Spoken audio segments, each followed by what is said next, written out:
Being an avid outdoorsman, it's very easy to develop a deep appreciation for history. The stories, the people, the cultures of years past. I guess I've always been this way. As a teenager, I'd often be found by a campfire, wondering what it would be like to be a Daniel Boone or a Davy Crockett. 15 or so years later, not much has changed. Intertwined with the history, however, are the other stories. The hunting stories, the urban legends, the strange encounters. And like everyone else, I'm a sucker for a good ghost story. But I often find that even with these tall tales, there's a hint of truth that helps you understand the history, the people, a little better. After a few strange encounters of my own, I've taken an interest in searching for answers, the truth. I like to think of myself as some modern Indiana Jones, but in reality I may simply be the cat that was killed by curiosity.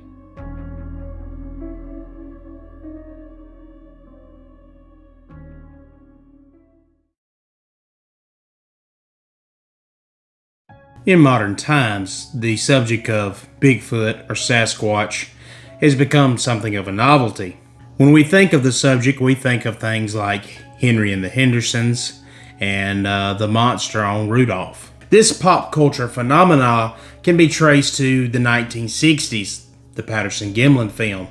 From there, the famous movie The Legend of Boggy Creek scares people to this day.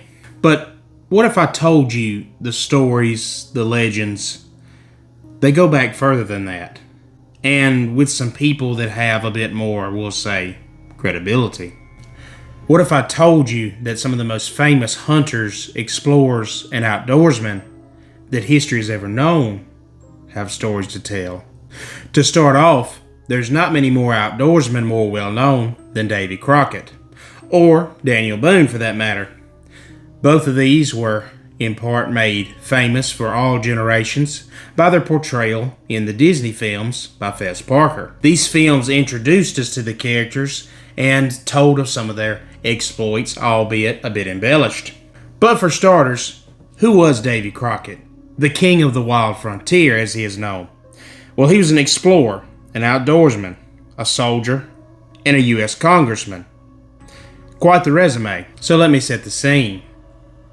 Davy Crockett and a small band of men, including his brother-in-law, Abner Bergen, are traveling to what would become the Battle of the Alamo, where Davy Crockett would have his last stand and end up dying in that battle. While traveling to the Alamo, they arrived in San Augustine, Nacogdoches area, where they were confronted by the Mexican army, and they were told that they must sign an oath of allegiance to the Mexican government. And some of the men taking issue with this and refusing to sign turned around and went home, including Davy Crockett's brother-in-law. After some deliberation over the exact wording of the oath, Davy Crockett and the remaining men decided to sign it so they could travel forward. After this, things got a bit strange. The following is a letter written from Davy Crockett himself back to his brother-in-law Abner, who's back home in Texas. William and I were pushing through some thicket, clearing the way, when I sat down to mop my brow. I sat for a spell, watching as William made his good and fine progress. I removed my boots and sat with my rations, thinking the afternoon a fine time to lunch. As birds whistled and chirped, and I ate my small and meager ration, I tapped my axe upon the opposite end of the felled tree I rested upon. Whether it was the axe's disturbance, or possibly the heat of the sun, which caused an apparition to slowly form in front of my eyes, I know not.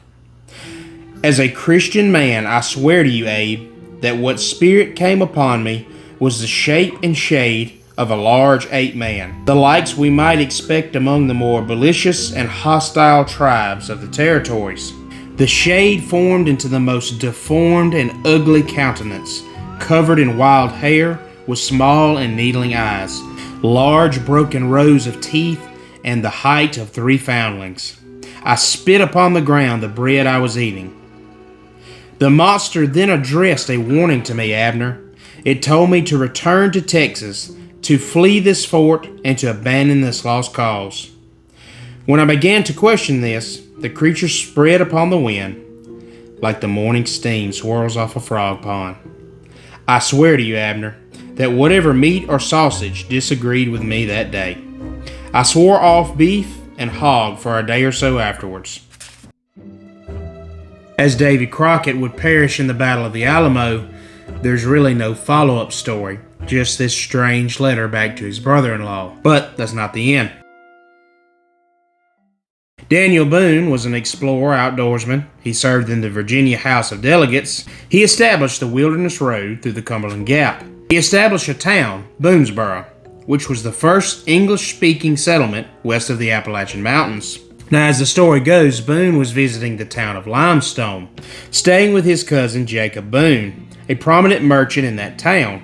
Boone had come from upriver after visiting with his son Jesse at Green Upsburg, and he was to be honored at a gala dinner in Limestone that included all the local distinguished citizens. After a good meal and a time of fellowship, Daniel Boone was asked by the crowd for a story, so he obliged. And he begins to tell a fantastic tale of a huge beast that he had shot. Well, halfway through the story, a man stands up in a hostile manner and rudely interrupts Boone, saying that his story is absolutely impossible. Visibly angered by this, Boone chooses not to speak anymore and will not tell any more stories, even though the crowd presses him on it. Later in the evening, now in private, Daniel Boone is now pressed by his younger cousin to finish the story. What was that about? Why didn't you finish? To which Boone replied, I dislike being in a crowd, and I would not have opened my mouth any further as long as that man were there. But if you want the end of the story, you shall have it. Now, Daniel Boone was a fan of the famous book, Gulliver's Travels, and in Gulliver's Travels, he meets an indigenous people that they refer to as the Yahoos. This is the name that Boone gave to the creature. Boone would go on to describe a 10-foot tall creature covered in long, dark hair that looked like some ape man. And he also claimed that he actually shot and killed the beast and inspected it up close. Not only that, he claimed to have had encounters later as he journeyed into West Tennessee, Mississippi, and Arkansas. He claimed to have had encounters with the Ozark Howler. Now, for those of you less familiar, the Ozark Howler, the Black Howler, or Devil Cat, it is described as having a thick body, stocky legs, being the size of a bear with shaggy hair, glowing red eyes, and prominent horns. Some of these stories have been simply written off to mountain lions in the area, but a large killer cat roaming in the Ozark Mountains, well, that's frightening enough on its own. Again, this fantastic story coming from one of the most revered outdoorsmen of all time. So one has to wonder, if the stories are made up, why? Doesn't make sense.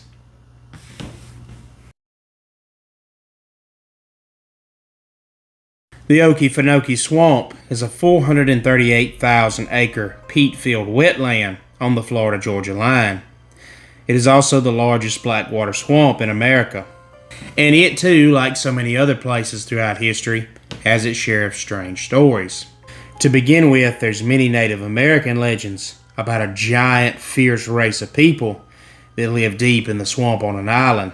The following account comes from two different newspapers. First, the Georgia Statesman in January 1829, and then the Connecticut Centennial in February of 1829. So in the year 1829, the first settlers were beginning to push through the fringes of the swamp. The winter of 1828 and 1829, being struck with drought, was incredibly dry. Well, two men, accompanied by a boy living on the swamp's edge, decided to explore as deep as they could in the swamp that day. With the receded waters, they wanted to see just how far they could go. Upon pushing into the swamp, it didn't take long to find something quite strange. Footprints, but not ordinary footprints. The paper recounts, the length of the foot was 18 and the breadth 9 inches.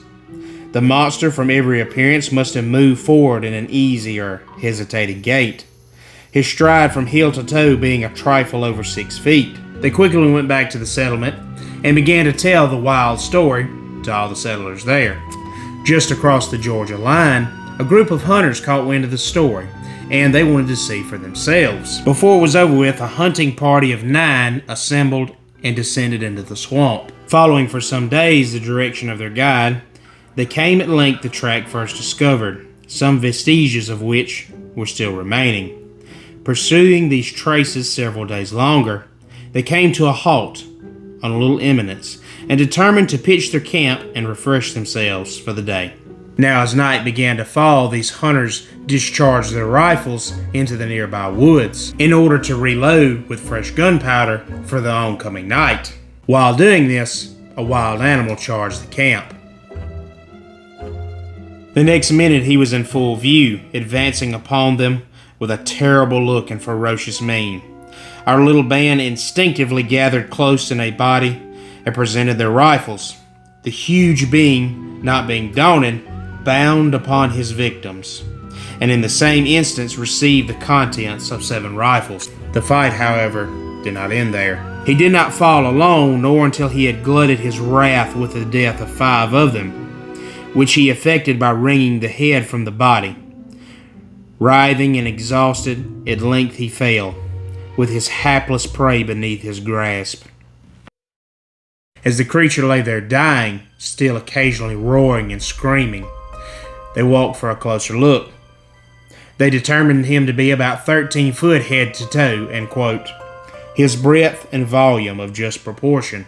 The surviving hunters, being afraid that the creature's dying screams would attract more of its kind, left the dead men where they had fallen and quickly fled back to their settlement.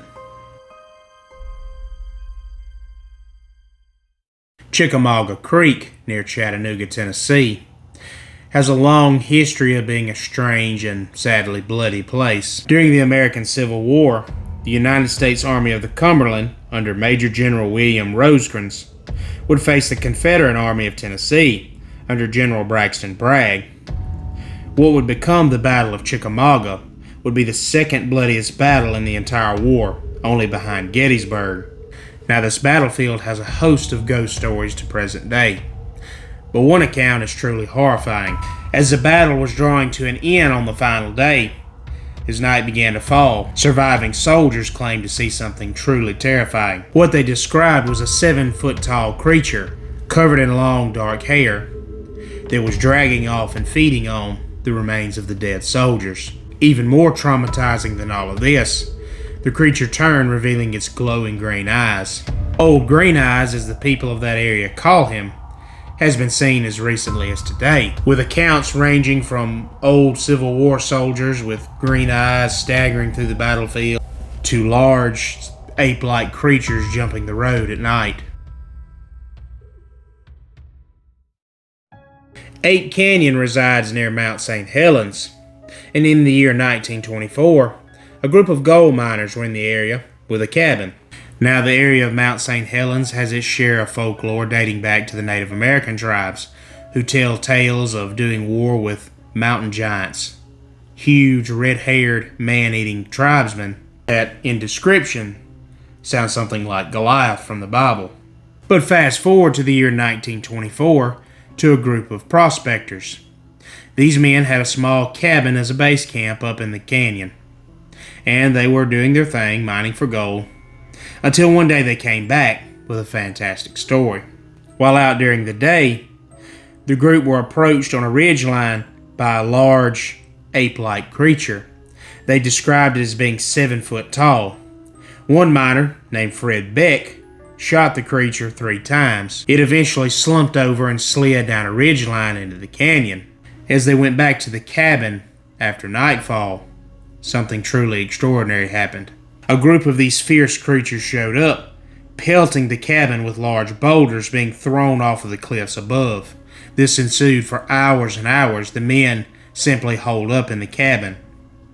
When day breaks, they return to town and the story spread like wildfire. The story, causing such a stir, prompted U.S. Forest Rangers J.H. Huffman and William Welch to investigate. Upon their investigation, nobody was found, and they simply proposed that the men rolled the boulders by their cabin as some sort of fantastic joke. One problem with this: the man pictured here stuck by that story till the day he died.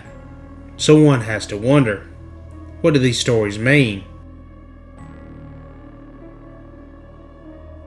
I'm afraid the retelling of these stories raises more questions than answers. If they are fantastic tales or jokes, why? Why would these men put their honor and, back then, something more valuable than money, their word, their trust? Why would they put that reputation at stake just to play a joke? Also, there was no television, there was no radio. So how did these people vastly different across different states and time periods all have the same details? Now, I'm not ready to call National Geographic and fight for this creature to be added to the list of species, but if there's anything I've learned from studying urban legends, is behind every legend, it started with a hint of truth somewhere.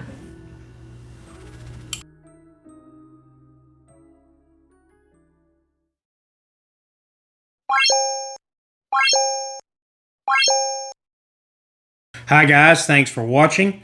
For those of you new here, this is just a short thing we do after our videos. The video's over. But I want to take this opportunity to share my faith and to encourage you and maybe answer some questions you may have about this crazy thing we call life. I've been approached by multiple people here lately with varying problems. And some of these questions are like, my marriage isn't doing well. What's the secret? What's the secret to a happy marriage? Or I just can't get on the same page with my family. My child just won't obey anybody, and him or her is just staying in trouble and staying in trouble. I'm at my wit's end, and me and my wife can't agree on how to handle it. These are all very challenging problems.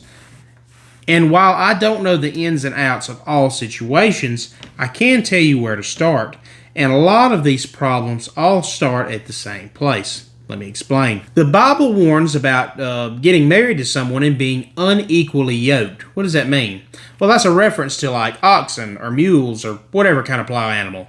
The yoke is the device that holds them together so they can go along at the same pace. And if it's unequal, well, you can't go anywhere. You just veer one way or the other, and it just doesn't work. What the Bible is warning about here is being a believer in Jesus Christ and being married to a non-believer. I would take that a step further, that even if both of you are saved, that maybe you're not on the same page with your faith. So what's this got to do with what I said? God's biblical standard for marriage. You and your spouse are both trying to glorify God together in your marriage. That means, imagine a triangle. You and your spouse have Christ at the center of your relationship, and y'all are both actively pursuing Him together. If you don't establish that base immediately before you get married, you've got a long road ahead of you. Because if you can't establish that and agree on what is the Bible's views on X, Y, and Z, what does a biblical marriage look like? If you can't hash that out and agree on that, guess what? You wake up a few years later and you're struggling and arguing over things like, how do we raise our kids? How do we discipline our kids? How do we manage finances? What is working and jobs and who's working? Who keeps the kids? Raising kids? What does that look like in the marriage? And if you never establish that base, well, you've built a house on shaky sand. Before we get into the finer details of whatever you're dealing with, as far as my child did something and is now in trouble, or my marriage isn't working, or we can't agree on this. Before you get into the nuances of that, you need to take a step back and make sure, are we on the same page spiritually? Are we both actively pursuing the will of God, which means, are you actively in His Word every day, reading the instructions? Are you both actively pursuing God by reading His Word every day, pursuing His will, being fully immersed in the church, helping serve others? Get all that right first. Get the base, and that will help you attack everything else. It is almost impossible to get anything else right in your life if you don't get that right first, because you don't have concepts of grace. You don't have concepts of forgiveness. You don't understand what true love true justice, the standard of marriage. You don't understand any of these things if you haven't established them and read about them, if you hadn't learned about them.